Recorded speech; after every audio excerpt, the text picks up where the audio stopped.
Hi viewers, welcome to our channel. ప్రస్తుతం మనతో పాటు senior journalist Dama Bala sir వారితో మాట్లాడదాం. నమస్కారం sir. Sir, Kolkata trainee doctor హత్యాచార కేసులో సంచలన విషయాలు సిబిఐ బయటపెట్టింది, కోర్టు కూడా సమర్పించింది అని అంటున్నారు సార్. మరి ఎటువంటి విషయాలు ఇందులో బయటపడ్డాయి? మరి ఇప్పటివరకు అయితే ఎటువంటి పరిణామాలు ఈ కేసులో చోటు చేసుకున్నాయి sir? Calcutta RG Kar medical college and హాస్పిటల్లో ఆగస్టు 9న ఒక అమ్మాయి 30 years ట్రైనీ అమ్మాయిని అత్యాచారం చేసి చంపేశారు దారుణంగా. ఇది ఇండియాలోనే సంచలనం క్రియేట్ చేసింది. అయితే ఇప్పుడు రోజు రోజుకి దీంట్లో కొన్ని మలుపులు, కొన్ని కొత్త విషయాలు తెలుస్తున్నాయి. దీని మీద 5 రోజుల్లోనే సిబిఐ రంగంలోకి దిగింది, హైకోర్టు, కలకత్తా హైకోర్టు ఆదేశాల మేరకు. అయితే సిబిఐ కూడా దీంట్లో కంప్లీట్గా సాటిస్ఫాక్టరీగా విచారణ చేయలేకపోతుంది. దీనికి ప్రధాన కారణం ఏంటంటే, 5 రోజుల లోపల అక్కడ కలకత్తా లోకల్ పోలీస్ స్టేషన్, తలా పోలీస్ స్టేషన్ అంటారు దాన్ని, ఆ తలా పోలీస్ స్టేషన్లో కేసు నమోదైంది. వాళ్ళ కంట్రోల్లో క్రైమ్ సీన్ కావచ్చు, అక్కడ దొరికిన మెటీరియల్ ఎవిడెన్సెస్ కావచ్చు, అవన్నీ వాళ్ళ కంట్రోల్లో ఉన్నాయి. వాళ్ళేమో దాన్ని కరెక్ట్గా చేయలేదు. సో సుప్రీంకోర్టు కానీ ఇటు హైకోర్టు కానీ సిబిఐకి డెడ్ లైన్లు పెడుతున్నాయి త్వరగా చేయమని. ఎందుకంటే దేశవ్యాప్తంగా దీని మీద ప్రెజర్ వస్తుంది. మామూలుగా ఏంటంటే, మనకి సినిమాలో చూపించినట్టుగా ఒక హత్య జరగగానే కనిపెట్టేసినట్టుగా ఉండదు. రియల్ లైఫ్లో ఏంటంటే, కరెక్ట్గా ఇప్పుడు అతను ఒకవేళ నేనే చంపినాను ఒప్పుకున్నా కూడా ఆధారాలు కోర్టుకి ప్రూవ్ చేయాల్సి ఉంటుంది.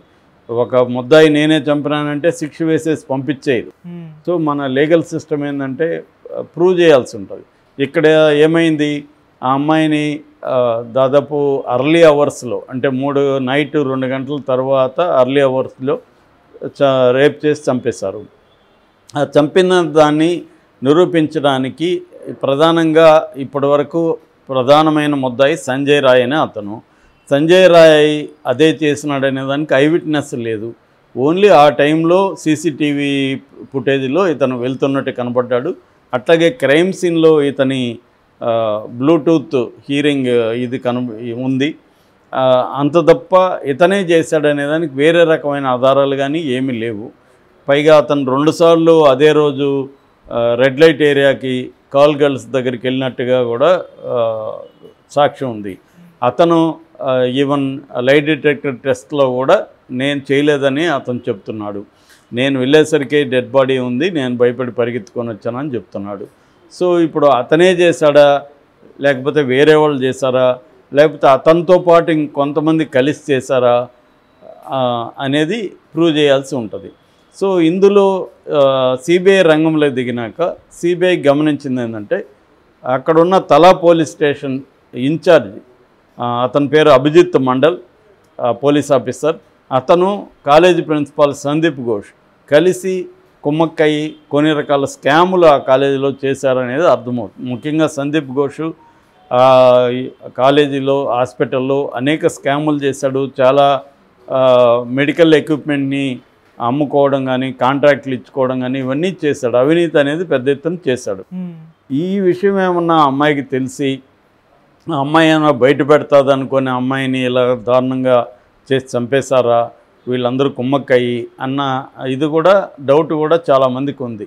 అందుకనే సందీప్ ఘోష్ని తీసేయాలని మెడికో వీళ్ళు సమూహాలు, వాళ్ళ సంఘాలు పెద్ద ఎత్తున ధర్నాలు చేస్తే అతన్ని తీసేశారు. తీసి కూడా మళ్ళీ నేషనల్ మెడికల్ కాలేజ్ ప్రిన్సిపాల్గా పెట్టడం మీద కూడా తీవ్ర విమర్శలు వచ్చాయి. మమతా ప్రభుత్వం దీని పట్ల స్పందించడంలో కానీ, వీళ్ళ సమ్మెను పరిష్కరించడంలో కానీ ఒక మూర్ఖంగా వ్యవహరించినట్టు కనబడుతుంది. వాళ్ళు ఎంతసేపు బీజేపీని దృష్టిలో పెట్టుకొని డీల్ చేస్తున్నారు తప్ప, ఒక సమస్య వచ్చినప్పుడు ఇంత దారుణంగా ఒక మెడికల్ స్టూడెంట్ చంపేసినప్పుడు స్పందించాలన్నట్టుగా స్పందించలేదు. గతంలో బీఆర్ఎస్ కూడా అలాగే ఇక్కడ మనకు వరంగల్ మెడికల్ కాలేజీలో అమ్మాయి స్వాతి అనుకుంటా కదా, అమ్మాయి చనిపోతే కూడా మెడికో అప్పుడు కూడా స్పందించలేదు సరిగా, 4 రోజుల వరకు కరెక్ట్గా తేలలేదు. సేమ్ అదే అక్కడ కూడా జరుగుతుంది. సో ఈ కాంటెక్స్లో సిబిఐ మీద బాగా ప్రెజర్ పెరిగింది. ఆల్రెడీ సిబిఐకి ఉన్న ప్రాబ్లం ఏమంటే, క్రైమ్ సీన్ అనేదాన్ని ప్రిజర్వ్ చేయడంలో పోలీసులు ఫెయిల్ అయ్యారు. క్రైమ్ సీన్ ప్రిజర్వ్ చేయకుండా అక్కడ క్రైమ్ సీన్ పక్కనే ఉన్న బాత్రూమ్ని కొట్టేసి కట్టడం, ఆ తర్వాత ఒక గుంపు వెళ్ళి ఆందోళన పేరుతో క్రైమ్ సీన్ని డిస్టర్బ్ చేయడం, ఇవన్నీ వాంటెడ్లీగా క్రైమ్ సీన్ని డిస్టర్బ్ చేయడం వల్ల క్రైమ్ సీన్ని వీళ్ళు రికన్స్ట్రక్ట్ చేయడానికి కానీ అక్కడ దొరికిన ఆధారాలు బేస్ చేసుకొని కేసుని ఇన్వెస్టిగేట్ చేయడానికి కానీ సిబిఐకి ప్రాబ్లం ఉంది. అందువల్ల ఇప్పుడు కొత్త పరిణామం ఏమంటే సిబిఐ నిన్న స్పెషల్ కోర్టు ఉంది. ఈ స్పెషల్ కోర్టుకి సంబంధించి సిఎల్ఎడ్ కోర్టు అంటారు దాన్ని. స్పెషల్ కోర్టులో నిన్న పిటిషన్ వేసింది. సిబిఐ ఏం చెప్పిందంటే పోలీసు ఆఫీసర్ ఎవరైతే ఉన్నారో ఈ పోలీస్ ఆఫీసరు పోలీస్ స్టేషన్లో ఈ సాక్ష్యాల్ని తారుమారు చేశారు, అంటే ఫాల్సిఫై చేశారు, ఆల్టర్డ్ చేశారు అన్ని పదాలు ఉపయోగించింది. Falsify and altered. ఫాల్సిఫై అంటే తప్పుడు సాక్ష్యాలని క్రియేట్ చేశారు, ఉన్న సాక్ష్యాన్ని తారుమారు చేశారు అనేది నిన్న కోర్టుకి సిబిఐ పెట్టింది. వాళ్ళు చెప్తున్న దాని ప్రకారం ఏంటంటే అక్కడ దొరికిన క్రైమ్ సీన్లో దొరికినవన్నీ పర్ఫెక్ట్గా లేవు, కొన్ని వీళ్ళు పెట్టి అక్కడ దొరికినట్టుగా చెబుతున్నారు. మేబీ వీళ్ళే ఈ ఇయరింగ్ ఎయిడ్ కూడా వాళ్ళే పెట్టి అతనిది అక్కడ దొరికిందని కూడా చెప్పచ్చు కదా, సంజయ్ రాయ్ది కూడా. కాబట్టి దాన్ని రేపు కోర్టులో ఎలా ప్రూవ్ అవుతాం? అక్కడ దొరకలేదని ఇతను చెప్పచ్చు, నాది కాదని చెప్పచ్చు. అంటే వీళ్ళు చెప్పే వాదన ఏంటంటే ఇతను వెళ్ళినప్పుడు చెవులో కనిపిస్తుంది, సీసీటీవీలో వచ్చేటప్పుడు లేదని ఒక ఇది ఉంది. కానీ మరి ఆ సీసీటీవీలో నిజమా కాదో తెలియదు. అట్లాగే స్పెర్మ్ కౌంట్ ఎక్కువ ఉంది, ఆ స్పెర్మ్ ఇతందేనా వేరే వాళ్ళదా అన్న కన్ఫ్యూజన్ కూడా ఉంది. సో వీళ్ళు ఇప్పుడు ఏం చేస్తున్నారంటే కోర్టులో ఏం చెప్పారంటే, ఒకటి మా దగ్గర ఏం మ్యాజిక్ వ్యాండ్ లేదని కూడా సిబిఐ చెప్పింది కోర్టుకి. మ్యాజిక్ వ్యాండ్ అంటే మంత్రదండం ఏది లేదు, మేమేదో మ్యాజిక్ చేసి ఈ కేసుని చేయలేము, మాకు టైం కావాలి, మేము ప్రాపర్ పద్ధతులు ఇన్వెస్టిగేట్ చేయాలి, కాబట్టి వీళ్ళని 30 దాకా బెయిల్ ఇవ్వకండి, వీళ్ళని రిమాండ్లోనే పెట్టండి, వీళ్ళిద్దరిని సందీప్ ఘోష్ అండ్ అభిజిత్ మండల్ పోలీస్ ఆఫీసర్ని, ఎందుకంటే మాకు ఇంకా టైం కావాలి, ఈ ఫాల్స్ దీన్ని మేము సరి చేసుకోవాలి, వీళ్ళు ఎక్కడెక్కడ సాక్ష్యాలను తారుమారు చేశారో దానంతా మేము ఇది చేయాలి.